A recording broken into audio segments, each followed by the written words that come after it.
kailangan pakilala at kilalang kilala na to. Sikat na doktora. O, Dami diba? ng sponsors. Doktora Camille, good morning! Good morning, Welcome to Dr. Rise and Camille. Shine. I'm Diba? here again. Every Tuesday now. Parang pinaplug ko na sarili ko every Tuesday nandito ako. Correct. Oo. Ang Yeah. GMK, kamusta Happy naman New kayo? Year. Ay, di pa rin ko. Ang daming tao ang talagang may ganitong attitude, partner. Ito nga ang pag-uusapan natin. Pag minsan kahit ako guilty dyan, ako talaga.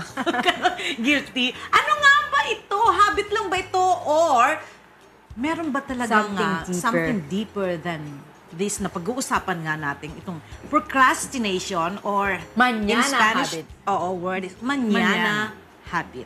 Meron ba talagang ganon? Okay, kasi parang kaya natin sinabi na habit kasi paulit-ulit natin ginagawa. Pero kung titignan nyo yung perspective na ano ba to yung pagde-delay ng mga bagay-bagay, syempre mas maganda siguro isipin natin, procrastination. So pag sinabing the word procrastination means per se, yung pagde-delay ng mga bagay-bagay na pwede namang gawin na agad-agad. Kaya lang, tayo parang nagiging ugali natin, kaya pa naman mamaya or kaya pa naman bukas. So, nagiging tuloy-tuloy na every time na merong darating na mga dapat gawin, isipin natin, pwede pa naman eh. So, itong ugali na to, nakuha natin ito sa Kasila. Siguro, kaya natin sinasabi yung ganitong klase na nadidelay for reasons na pag titignan nyo kasi yung kultura nila, laid back eh. Parang hindi sila nagmamadali.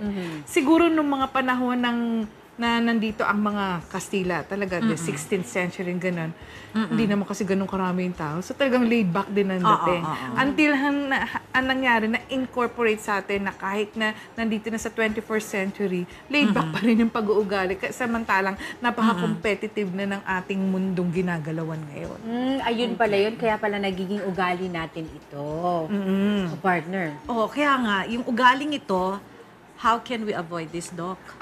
Actually, maraming steps. Pero meron iba yung tinatawag nila na 2-minute rule. So, Two-minute rule? Yeah. Ano yung 2-minute rule? Halimbawa, merong gagawin na pagkakain natin, maghuhugas ka ng pinggan. Kaya sabi mo, maya na lang.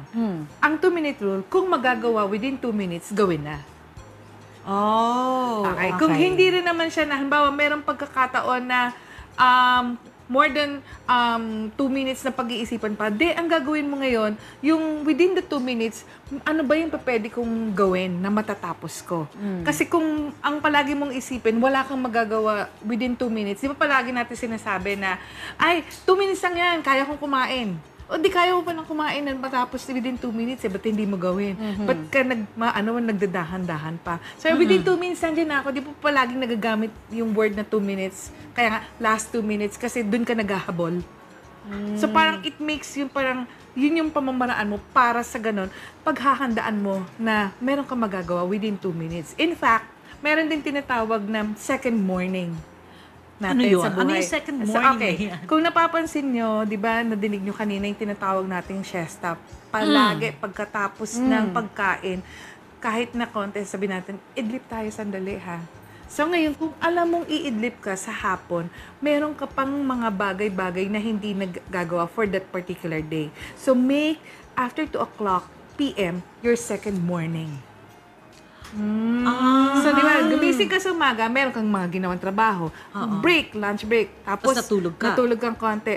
Make it a second morning na, meron pa akong hindi nagagawa. Kasi kung iisipin mo na 5 o'clock mo gagawin pa yon, edi tapos na yung araw mo. Kasi di ba kung isang trabaho mo, 8 to 5 job, ang iisipin mo lang, tapos na, bukas na lang, gano'n. Maganda yun, no? Pero kung Second sasabihin mo na morning. second morning is 2 p.m. Ops, marami pa akong dapat gawin, ganyan-ganyan. Alam mo ngayon, matatapos mo siyang pilit before 5 o'clock. Yun. Okay. Doktor, sa paraan na ito, doon din natin ma-encourage ang mga tao to stop yung mañana habit, di ba? And isa din itong motivation para hindi tayo mag-procrastinate. Yes. In fact, ikaw mismo, pag masyado kang na-overwhelmed doon sa project na ibinigay sa'yo, pwede mo namang gawin na hati-hatiin mo siya eh. Di ba? Parang sabihin, you're supposed to finish 50 problems within, itong 50 problems na ibibigay ko sa'yo. Tapos deadline ko, ganyan. Ang dami, hindi ko kaya. Bakit hindi ka gumawa ng paraan na 5 problems a day lang yung problem solving yung gagawin mo. Tapos total ang date due naman ganito. By the time na nakakatapos ka ng 5 lang for the day, magugulat ka, oops, natapos ko na lahat. Nang walang pressure. Sometimes, ikaw yung nagbibigay ng pressure sa sarili mo. Pangalawa, ikaw din ang nagbibigay ng distraction sa sarili mo. Ano ibig sabihin nun? May mga pagkakataon na ang sinasabi na, "Shh, huwag niyo akong istorbohin. Ang gulugulin niyo, palagi niyo na lang Paano ako, nga daw? di ba? Paano daw Ganon. ulit? Paano nga ulit? Di ba? Parang may kakatok, huwag niyo muna akong istorbohin. Pero, haven't you noticed na actually ang distractions, yung ringing tone na merong tatawag sa'yo, yung mga notifications na rings na, ops, merong papasok sa Facebook, ops, merong email, merong ganun. Di, ikaw rin yung nag-set. Kung i-off mo muna kaya sandali lahat yan. Tapos, within 10 minutes, sasabihin mo, 10 minutes, kaya ko to. And then, until it comes to a point na, oh, nakaisang oras na ako, natapos ko lahat. Ganun. Kaya yung mga digital interventions na ganyan, tsaka mga digital interruptions, ikaw rin mismo ang gumagawa. Kaya ikaw dapat ang mag-set ng goal kung kailan mo dapat ihinto yung mga bagay-bagay na yun. Galing. Siguro kung marami ka masyadong gagawin, Doc, dapat kalimutan muna natin ang siesta, di ba? Tapusin na lang muna natin yung lahat ng gagawin, tapos tsaka ka na lang matulog. Totoo yun dun. In fact, meron pang isa, yung bang tinatawag natin na, kasi may mga pagkakataon na gusto natin perfect. And one of the procrastinators' dream, sinasabi nga, is perfectionism. Kasi dahil gusto mo perfect, nagdi-delay lahat ng mga bagay-bagay. Hindi, kulang pa. Hindi mo tuloy magawa-gawa kasi palagi mo iniisip may mga kulang pa dun sa gagawin mo. Until it comes to a point na deadline na wala kang nagawa. Alright. Wow, partner, ang Ayan. dami natin natutunan. Oo, Second morning. I-apply natin yan dapat. Correct. No? Yung Si partner ko procrastination kasi dapat nagsisiesta i-stop na. yan eh. Hindi na nga ako magsishare. Okay, siguro another health tip kung magsiesta. First and foremost, make it a point na pag sinabing siesta, hanggang 15 minutes lang. Power na. Bakit? Parang ang bilis naman No, nun. Di ba partner sa for mga reasons artista, power nap yun? Power nap lang talaga. Bakit? Kasi tandaan nyo, lalo na sa mga kababaihan, ang stroke sa babae happens sa afternoon. Hindi yung mga mild stroke na gano'n, magugulat kayo pagising nyo parang, bakit parang may tagbingin gano'n? Oo. Talaga? Oo, hindi Sa yung- hapon? Sa hapon. Ay, huwag na nga tayo matulog sa hapon. Hindi ko naman tinakot. Pero yun yung kumisa na nangyayari. Na, di ba sasabihin natin, yung term na ginagamit sa mga kalalakihan, ay ang mga lalaki ang binabangungot sa gabi. Sa kain, pag sobrang daming kinain, tapos kung ano yung sasabihin na nagkaroon ng reaction yung pancreas, gano'n. So, binangungot. Pero actually, yun parang tuloy-tuloy na siya from pancreas attacks na gano'n hanggang sa sabihin na atake sa puso. Sa mga kababaihan naman, karanihan nga, yung Sa mga strokes hapon? sa hapon, during the time na nagnanap. Kasi nga, hindi, ang mga lalaki kasi konting tulog lang pa, oy, magdadrive ka na, gigising ka agad. Unlike mga babae, sasabihin, 15 minutes muna, 10 minutes pa muna. Kaya until hindi mo naisip na talagang, oops, nasa sobrang na siya. Tapos, pag nagkaroon ng yung sobrang tahimik na, dun nag-a-act up kung ano man yung mga possible na pwedeng mangyari sa ating hindi maganda. So, Salamat, doktora, Doc, at tinuro mo sa akin yan. Hindi na ako magsisiesta. Isang oras masyado na palang mahaba yun. Hindi, kaya nga sinabing power nap, ibig sabihin, idlip. Hindi ka dapat pumunta doon sa REM stage mo. Sa REM, Oo. Kasi pag nag-REM ka, kaya di ba sabihin ganun, ay, sarap ng tulog ko, nakapanaginip ako, tanghalian na naginip ka. Eh, 50, kaya dapat huwag kang aabot sa ganun. It's just parang to relax you. Okay. Ganun ba? Okay. Tinatamaan ako. Bug. Thank you so much. Ang dami natin natutunan. Ako, Yes. favorite ko yung second morning. Oo, may third morning din ba? Hindi kasi, di ba, sabi mo first morning pagising sa umaga and then siesta, yun na yung second morning pagkagising mo. Tapos ngayon, may mga gagawin ka na, di ba? Mga 6 o'clock, dahil may lakad ka ng 10 o'clock, teka muna, matutulog ulit muna ako para medyo may lakas ako. Siguro hindi siya makonsidered na third morning. It's more of parang energizer. Kasi karamihan yung iba, pag nagising ng gano'n na alimpungatan na, uy, umaga na yata, tapos 10 o'clock na nagabi.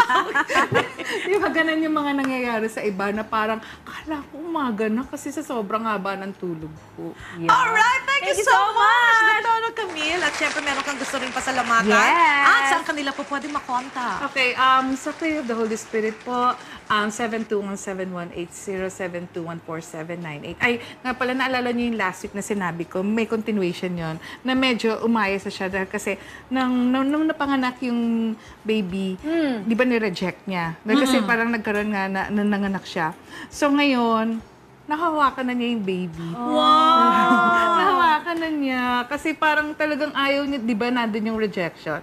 So parang, sabi nga niya, we're continually parang praying na sana maging maayos. And then, sabi ko nga, through this show, talagang maraming natutulungan. And even our pastor, sabi ganun nga na, very light, pero napaka-informative. Sabi ko, hindi ibig sabihin tuwing Tuesday lang yon, Monday to Yes. Friday po. Palagi. Meron pa nga doktora, may nagtanong nga sa akin. Wow, Kasi that's so merong nice. isang tao na parang, alam mo yun, nawalan siya ng gana sa buhay. Parang, wala akong gana. Parang, anong advice ang mabibigay mo sa kanya?